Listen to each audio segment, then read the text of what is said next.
নমস্কার বন্ধুরা, Bhadreswar study centre চ্যানেলে তোমাদের স্বাগতম। কোর্টে নতুন নিয়োগ 2024, যেখানে তোমাদের গ্রুপ ডি পদে নিয়োগ করা হচ্ছে। বেতন স্টার্টিং বেতন 12,000 টাকা মতো প্রতি মাসে তোমরা বেতন পাবে। এখানে যোগ্যতা যেটি প্রয়োজন শুধুমাত্র অষ্টম শ্রেণী পাস, অন্য কোনো এক্সট্রা যোগ্যতার কোনো প্রয়োজন নেই। শুধুমাত্র অষ্টম শ্রেণী পাস যোগ্যতা থাকলেই কিন্তু তোমরা আবেদন করতে পারবে। কোনো রকম কিন্তু এক্সাম হবে না, কোনো রকম আবেদন মূল্য লাগছে না, কোনো অভিজ্ঞতার কোনো প্রয়োজন নেই। প্রত্যেকটি তথ্য কিন্তু খুবই গুরুত্বপূর্ণ এবং এখানে দেখতে পাচ্ছ তোমাদের আবেদনের লাস্ট ডেট হচ্ছে 14ই মার্চ 2024। প্রতিটি জেলা থেকে কিন্তু তোমরা এখানে আবেদন করতে পারবে। সম্পূর্ণ বিস্তারিত তথ্য এই ভিডিওর মাধ্যমে তোমরা জানতে পারবে। তার জন্য ভিডিওটাকে কমপ্লিট দেখো, তাহলে তোমরা কমপ্লিট ইনফরমেশন পাবে।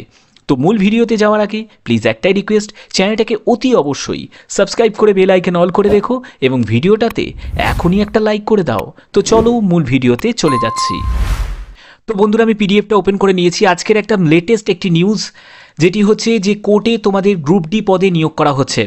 তো প্রত্যেকটি তথ্য কিন্তু খুবই গুরুত্বপূর্ণ, স্টেপ বাই স্টেপ দেখো, তাহলে তোমাদের সব কিছু বুঝতে সুবিধা হবে। এখানে বলছে process of selection, process of application.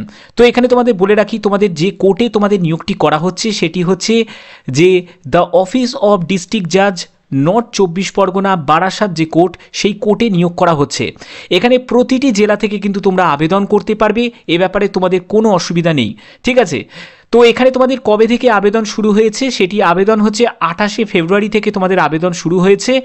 এখানে তোমাদের আবেদনের লাস্ট ডেট হচ্ছে 14ই মার্চ 2024 হচ্ছে তোমাদের আবেদনের লাস্ট ডেট। তোমরা গিয়ে ড্রপ বক্সে গিয়েও জমা দিয়ে আসতে পারো, অথবা তোমরা চাইলে পোস্ট অফিসের মাধ্যমেও কিন্তু জমা করতে পারো, ঠিক আছে। আচ্ছা, গ্রুপ ডি পদে আবেদন করতে গেলে, এই গ্রুপ ডি পদে আবেদন করতে গেলে তোমাদের যে যোগ্যতা যেটি প্রয়োজন, এবং তোমাদের প্রথমে বলে রাখি তোমাদের এজ কি প্রয়োজন।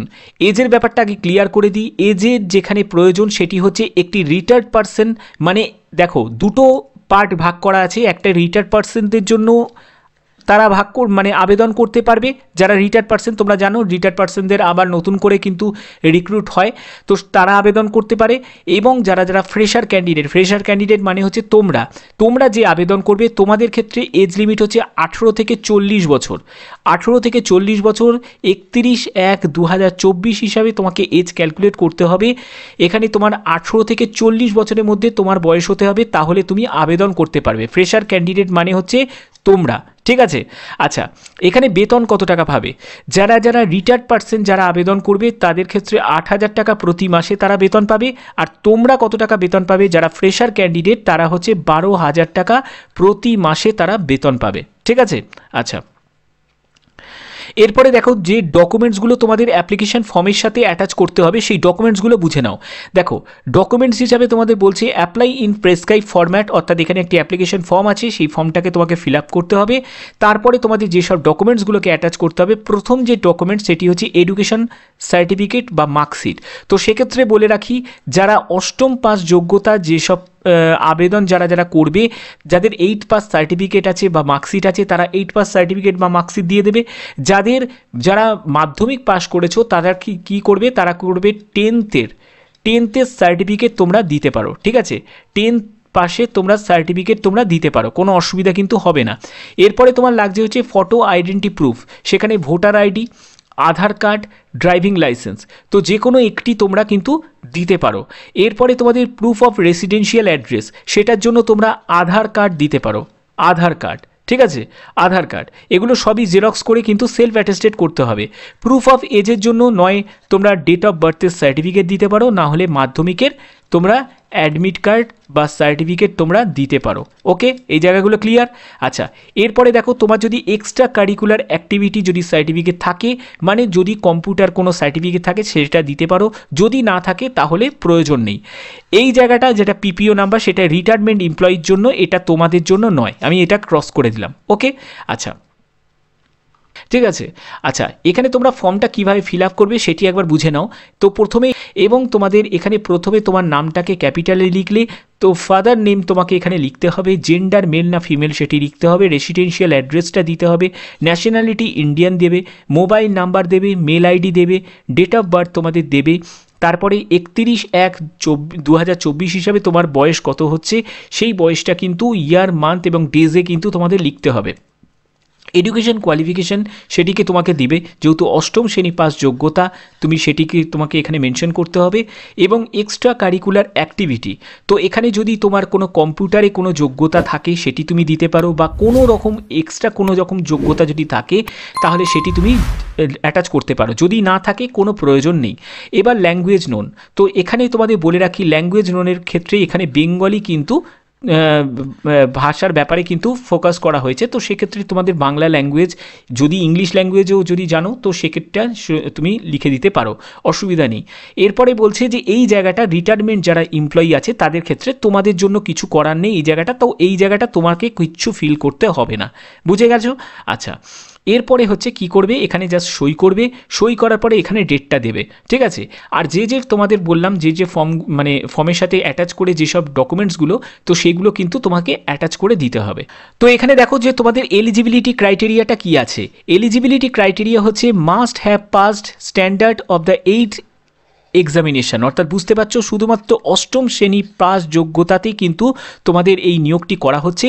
বলছে candidate higher education qualification are discourage from apply, অর্থাৎ তাদের ক্ষেত্রে কিন্তু বলছে যে অ্যাপ্লাই করতে তাদের বারণ করছে, যে তারা কিন্তু আবেদন করতে পারবে না। ওকে, আচ্ছা, candidate must be able to read write Bengali and English language, অর্থাৎ বাংলা এবং ইংলিশ ল্যাঙ্গুয়েজে তোমাদের পড়তে এবং লিখতে জানতে হবে, এইটুখানি যোগ্যতা যেটি চাওয়া হয়েছে।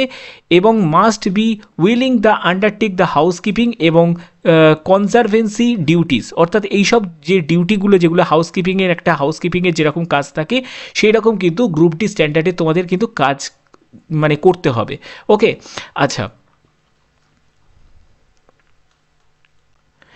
এখানে তোমাদের সিলেকশন প্রসিডিওর কি থাকছে দেখো। সিলেকশন প্রসিডিওরের ক্ষেত্রে এখানে ভালো করে বুঝে নাও, যেখানে বলছে যে all the application will be scrutinised, অর্থাৎ প্রথমে তোমাদের অ্যাপ্লিকেশন তোমরা যে ফর্মটা ফিল আপ করবে করে যে জমা দেবে সেটি কিন্তু তোমাদের স্কুটিনি করা হবে, অর্থাৎ বুঝতে পারছো প্রাথমিক যে সিলেকশন সেটি কিন্তু তোমাদের ফর্ম ফিল আপের ওপরই কিন্তু ডিপেন্ড করছে, অর্থাৎ ফর্ম ফিল আপটা ঠিকঠাকভাবে কিন্তু করতে হবে। এরপরে লিস্ট এলিজিবল যেসব ক্যান্ডিডেট আছে তাদের অ্যাসেসমেন্ট এবং ইন্টারভিউ হবে, অর্থাৎ বুঝতে পারছো তোমাদের ইন্টারভিউ হচ্ছে। এখানে তোমাদের ইন্টারভিউয়ের জন্য কিন্তু ডেট ঘোষণা করা হয়েছে, যে ইন্টারভিউ যেটি হবে সেটি হচ্ছে তোমাদের 28শে মার্চ 2024। এখানে লিস্ট টাঙানো হবে, এলিজিবল ক্যান্ডিডেট যাদের যাদের ইন্টারভিউয়ের জন্য ডাকা হবে সেটার লিস্ট টাঙানো হবে। এবং তোমাদের ইন্টারভিউয়ের ডেট কিন্তু পরে ঘোষণা করা হবে, তার জন্য তোমরা সার্চ করতে পারো নর্থ 24 পরগনার dcourt.government.in এই ওয়েবসাইটে কিন্তু সার্চ করে নিতে পারো, ঠিক আছে? অর্থাৎ 28শে মার্চের পরে তোমাদের সার্চ করতে হবে, বা তোমরা চ্যানেলটাকে সাবস্ক্রাইব করে রাখবে, যারা যারা সাবস্ক্রাইব আছে তারা বেল আইকন অল করে রাখবে, যখনই কোনো রকম তোমাদের ইন্টারভিউ ডেট রিলেটেড কোনো রকম ইনফরমেশন আসবে অবশ্যই তোমাদের জানিয়ে দেবো। তো আশা করি তোমরা এই জায়গাগুলো তোমাদের ক্লিয়ার হয়ে গেছে। তো এখানে তোমাদের কন্ট্যাক্ট পিরিয়ডটা একবার বলে দিই, তো কতজন ক্যান্ডিডেটকে আগে রিক্রুট করা হচ্ছে, তো দেখো 40 জন কিন্তু ক্যান্ডিডেটকে রিক্রুট করা হচ্ছে। এখানে তোমাদের 3 মাস extendable up to the maximum 1 year, অর্থাৎ 3 মাসের জন্য নিয়োগ করা হচ্ছে, এবং তোমাদের পরবর্তী হয়তো এক্সটেন্ড করতে পারে, সেটি 1 বছর মতো তোমাদের ম্যাক্সিমাম তোমাদের এক্সটেন্ড করবে, ঠিক আছে? তো এই নিয়োগটি সম্পূর্ণ কন্ট্রাকচুয়াল ভিত্তিতে নিয়োগ করা হচ্ছে। যাদের কন্ট্রাকচুয়ালে কাজ করতে যাদের অসুবিধা নেই তাদের জন্য একটা বড় অপরচুনিটি, হয়তো তোমরা এখানে অভিজ্ঞতা একটা সঞ্চয় করতে পারো, যেহেতু গভর্নমেন্ট কোনো জায়গা থেকে অভিজ্ঞতা যেহেতু একটা সুযোগ থাকছে, তো সেক্ষেত্রে হয়তো তোমাদের পরবর্তী কোনো সময় হয়তো এটা কাজে লেগে যেতে পারে।